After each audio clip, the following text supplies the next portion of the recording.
개요를 한번 설명드릴게요. 여러분 이제 웹 개발자 되려면 요거를 되게 잘해야 돼요. 엄청 잘해야 돼요. 네. 그러니까 자바랑 요 HTML, CS, 자바스크립트가 여러분이 하는 두 가지 큰 일 중에, 그러니까 가장 큰 두 가지 일일 거예요. 웹 개발자로서 하는 게 뭐냐면은 자바로 로직 짜고 데이터베이스도 하죠. 네. 그러니까 가장 많이 다루는 걸 한번 알려드릴게요. HTML, CSS, 자바스크립트 요거 되게 많이 합니다. 요거는 뭐냐면은 화면 구현이에요. 네. 그 다음에 자바 이거는 뭐다? 핵심 로직을 짭니다. 그 다음에 DB에서는 SQL로 콜을 다루는데 이거는 이제 데이터 처리. 웹 개발자로서 이걸 제일 많이 해요 지금. 근데 그러니까 좋은 웹 개발자는 뭐냐? 요거 잘하고 요거 잘하면 되는 거예요. 네. 물론 리눅스는 이거는 이제 옵션인데 잘하면 좋고 아니면 말고. 요거는 자, 그 업무량으로 따지면 얘가 훨씬 더 많을지도 몰라요. 자, 한번 해보겠습니다. 자, 제가 여기다가 이렇게 한번 적어볼게요. 제목, 그 다음에 내용. 자, 이렇게 하면은 잘 보세요. 이렇게 제가 이렇게 인간이 이해할 수 있는 자연어로 글을 쓰면은 여러분은 이 첫 번째 줄이 제목이고 두 번째 줄이 내용인 줄 알지만 컴퓨터는 이 자체가 뭔지 몰라요. 이 자체가 이게 제목인지, 그러니까 여기서부터 여기까지가 제목인지 뭐 내용이 있긴 한 건지 모른단 말이에요. 그래서 자, 태그라는 게 있는데 태그가 무슨 뜻이죠? 우리말로 태그는 꼬리표예요. 꼬리표. 자, 저는 요 텍스트에다가 부연 설명을 하겠습니다. 이해되시나요? 컴퓨터가 이해할 수 있게 이렇게 서브젝트.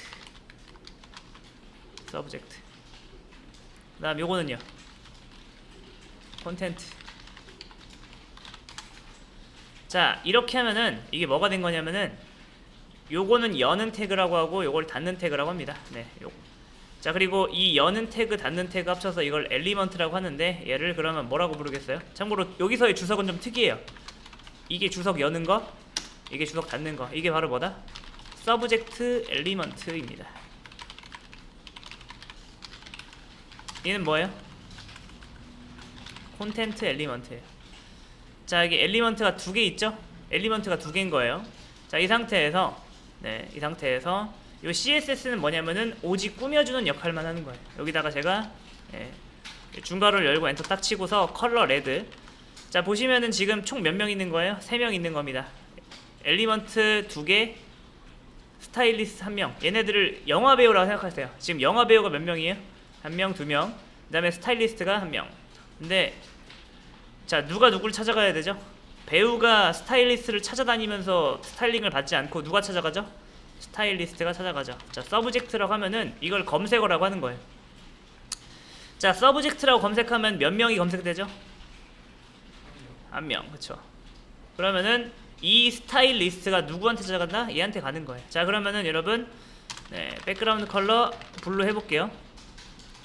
이렇게 되는 거예요. 자, 그럼 여러분 얘 색깔과 배경색도 바꿔보세요.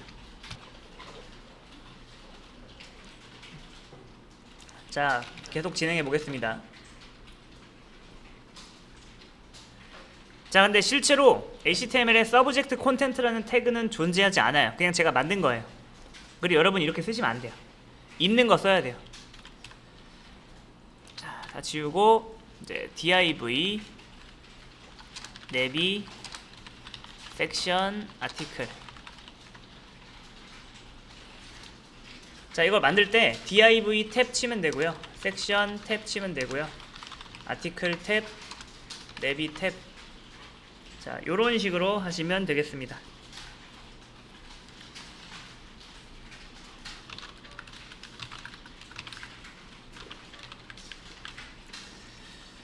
자, 여러분이 쓸 수 있는 태그는 지금 여러분이 알아야 되는 거는 요거밖에 없어요. 요거.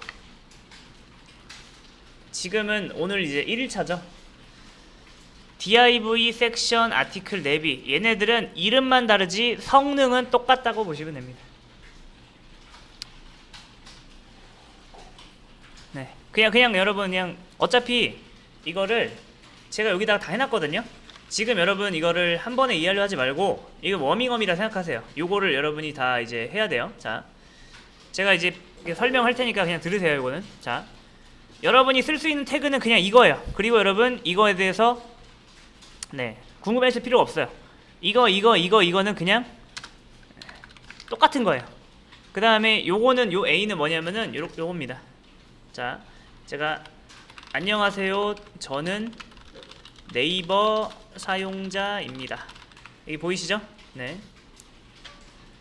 그 다음에 여기서 엔터를 아무리 쳐도 이렇게 하면은 이게 줄바꿈이 안 되거든요. 이해되시나요? 아무리 여기 엔터를 많이 쳐도 이게 띄어쓰기 한 칸은 되더라도 이게 이제 여기서 자, 점 뒤에 크크크 들어있죠? 이 상태에서 스페이스를 한 칸 치면은 이게 먹어요. 두 칸부터는 안 먹어요. 혹은 여러분 엔터를 치더라도 탭을 치더라도 아무리 하더라도 요건 안 떨어집니다. 그거 하려면 여러분 여기다가 BR이라고 하시면 돼요. BR은 뭐냐면은 얘는 특이하게 여러분 열고 닫고가 없어요. 다른 거는 div 한 다음에 탭 쳐보면 이렇게 열고 닫고가 있잖아요. BR은 하나짜리예요. BR은 하나짜리. 얘는 바로 뭐다? 줄바꿈 엘리먼트인데, 자, 그게 중요한 게 아니고 잘 보세요. 자, 여기서 저는 자 이렇게 해볼게요. 자, 여러분 이게 뭐겠어요? 이렇게 하면은 여기서부터 이 텍스트에다가 뭔 거예요? 링크를 거는 건데, 저는 여러분 여기다 걸지 않고 꼭 네이버한테만 걸고 싶다. 그럼 어떻게 하면 돼요? 이렇게 하면 돼요. 이해되시나요? 여기 뭐예요? 네. 그 다음에 여기다가 주소를 쓰는 거예요. https. 네. 그냥 보세요. 네. 그 다음에 타겟 블랭크. 자, 이게 뭐냐면은, 자, 이거를 엘리먼트라고 하고요. 이걸 뭐라고 해요? 여기를 여는 태그. 그럼 여기는 뭐예요? 닫는 태그. 그 다음에 여러분 이걸 뭐라고 하냐면은 속성이랍니다. 근데 이 속성을 뭐라고 그래요? href 속성이라고 하고, 이걸 뭐예요? 속성명. 그 다음에 이걸 뭐라고 한다? 속성 값이라고 합니다. 이건 뭐예요? 타겟 속성. 예, 속성명이고 속성 값이에요. 얘가 바로 주소고, 이 타겟 블랭크는 뭐냐면 새 창으로 뜬다는 건데, 얘 클릭하면 네이버가 이렇게 새 창으로 떠요. 네. 자, 그 다음에 요게 그러니까 A가 뭐라고요? A가 링크 버튼 만들 때 쓰는 거예요. 자, 그럼 또 하나, div 곱하기 2 하면은 div 탭했을 때 몇 개 생길까요? 2개 생깁니다. 네. 그 다음에 div 꺽쇠 섹션 하면은, 꺽쇠가 뭐예요? 이게 자식이란 뜻이에요. 자, 보세요. 이렇게 하면은 div 안에 이렇게 넣었죠. 자, 그럼 맞춰보세요, 여러분. 이렇게 자신을 감싸는 걸 부모라고 해볼게요. 자, 그러면은 이 섹션의 부모는 누구예요? 그렇죠. 얘 부모 누구예요? 그렇다면 여러분 얘네들은 무슨 관계예요? 부모가 같은 관계를 뭐라고 하죠? 형제 자매 관계를 하죠. 그럼 누가 형일까요? 2번 3번 중에 누가 형이에요? 2번. 네. 그러면 여러분, 자, 이 네비와 div는 무슨 관계예요? 자기 뭐 엄마의 엄마 혹은 뭐 자기 아빠의 아빠, 뭐라고 하죠 그거를? 자기 아빠의 아빠 뭐라고 해요? 할아버지. 네. 쉽죠? 그럼 div의 자식은 몇 명이에요? 3명인 거예요? 2명인 거예요? 2명이에요. div 후손은 몇 명이에요? 3명. 후손.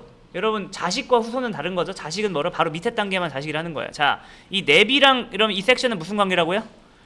자식, 부모, 자식. 이해되시나요? 그렇다면 이 랩이랑 얘는 무슨 관계예요? 자기 아빠의 형을 뭐라고 불러요? 네, 큰아빠. 그러면 얘 입장에선 얘는 뭐예요? 자기 동생의 아들을 뭐라 그래요? 조카. 네. 그러니까 실질적으로 HTML, 여기는 이제 요 HTML은 여기 이제 문서의 내용을 말하는 건데, 여러분이 내용을 이렇게 구조화할 수 있어. 근데 관계는 딱 두 가지밖에 없어요. 바로 뭐다? 부모 자식 관계랑 무슨 관계? 형제 관계밖에 없습니다. 그다음에 또 뭐 있냐? 아, 그래. 마지막. 제일 중요한 거. 자, 요것만 이해하시면 나머지 하는 건 문제 없습니다. 자, 보세요. 자, 제가 섹션이라고 했어요. 섹션 한 다음에 탭 했습니다. 그 다음에 제가 섹션에다가 백그라운드 컬러 레드를 걸 거예요. 자, 여기까지는 이해되시죠? 그 다음에 제가 여기다가 1, 2, 3이라고 쓸 거예요. 자, 1, 2, 3이라고 쓰니까 어떻게 됐어요? 1, 2, 3이라는 텍스트를 감싸기 위해서 얘 키가 어떻게 됐어요? 살짝 커졌죠. 그럼 제가 여기다가 br 쓴 다음에 4, 5, 6 써볼게요. 그럼 어떻게 돼요? 이 안에 있는 컨텐츠의 키가 어떻게 돼요? 커졌으니까 이 부모가 유연하게 늘어나는 거 보이시나요? 네. 자, 그러면 여러분 제가 이걸 지워볼게요. 그러면 키가 줄어들죠? 이해되시나요? 자, 이거 1, 2, 3까지 지우면 키가 몇 가지 줄어들까요? 바로 0까지 줄어들죠. 그 상태에서 여러분이 자, 하이트가 무슨 뜻이에요? 높이란 뜻이죠? 자, 그러면 당연히 어떻게 되겠어요? 높이가 100픽셀이 되겠죠. 자, 이 상태에서 보시면은 섹션 같은 경우에는 자, 또 이것도 보세요. 자, 여기다가 제가 여기다가 1, 2, 3이라고 쓸 거예요. 1, 2, 3이라고 쓴 다음에 자, 컬러 레드라고 컬러 블루라고 쓰면은 컬러가 바뀌죠. 자, 그렇다면 컬러 블랙이라고 쓰면은 이게 의미가 있는 거예요, 없는 거예요? 없는 이유가 뭐죠? 네, 그쵸? 그 다음에 여러분 폰트 웨이트가 뭐예요? 폰트 웨이트는 이게 폰트의 두께를 말합니다. 볼드가 뭐겠어요? 두껍게. 그럼 폰트 사이즈는 뭐겠어요? 그쵸? 이 REM 이게 뭐다? 2배, 기본 크기 2배예요. 3은요? 3배죠. 자, 그럼 여러분 잘 보세요. 이게 그런 거예요. 잘 보세요. 자, 제가 컬러 블랙이 왜 의미가 없을까요? 이게 원래 이거의 색깔은 뭐예요? 블랙이잖아요. 그러면 여러분 제가 이거를 지워볼게요. 그럼 뭐라고 나와요? 블랙으로 나오죠. 그렇다면 자, 이게 이 웹 문서란 말이에요. 이거 하나가 웹 문서인데 웹 문서는 HTML과 CSS의 조합이에요. 자, 근데 이 HTML은 문서의 내용을 담당하는 애고요. CSS는 문서의 꾸밈을 담당하는데 글자 색은 누가 관리해야 되는 거죠? 글자 색은 누구의 권한이에요? 누가 관리해야 될 영역이죠? 디자인이에요, 내용이에요? 글자 색은? 디자인이죠. 디자인이면 CSS 해야 되죠. CSS에서 저는 단 한 번도 컬러를 블랙이라고 한 적이 없는데 왜 블랙이 나올까요?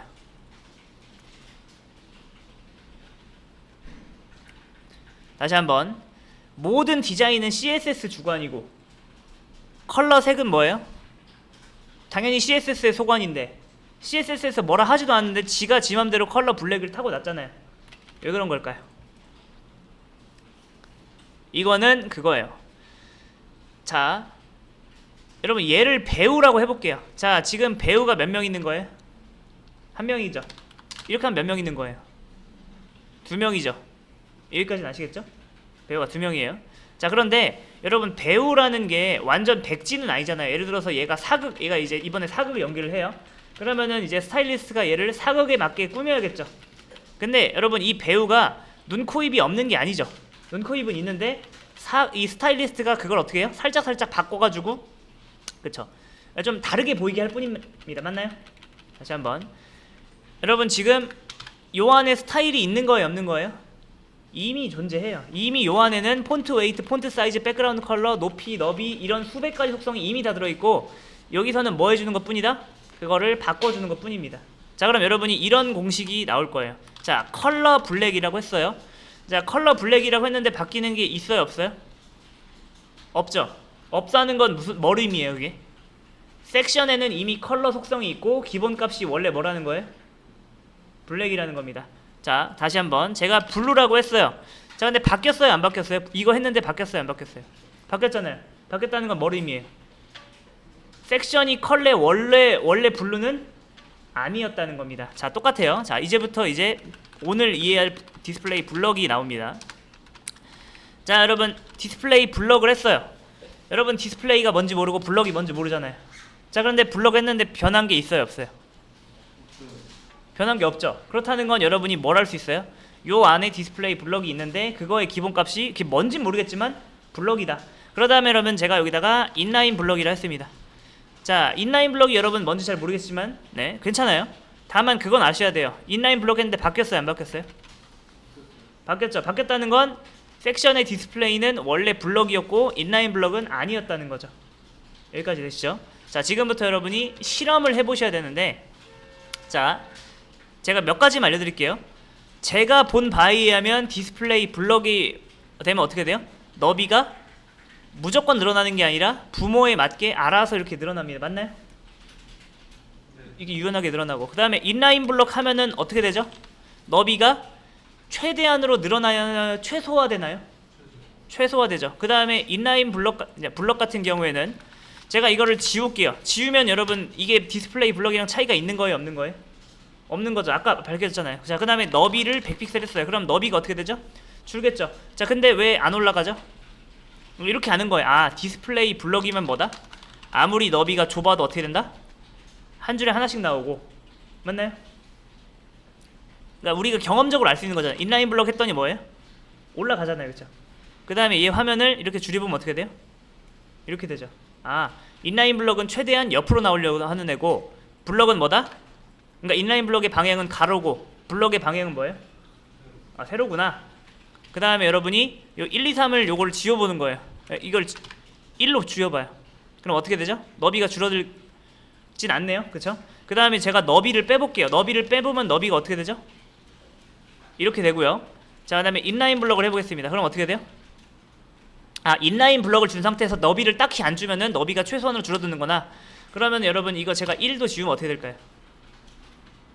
이런 식으로 되죠. 자, 이제 요거를 실험을 한번 해보세요. 실험을 해보세요.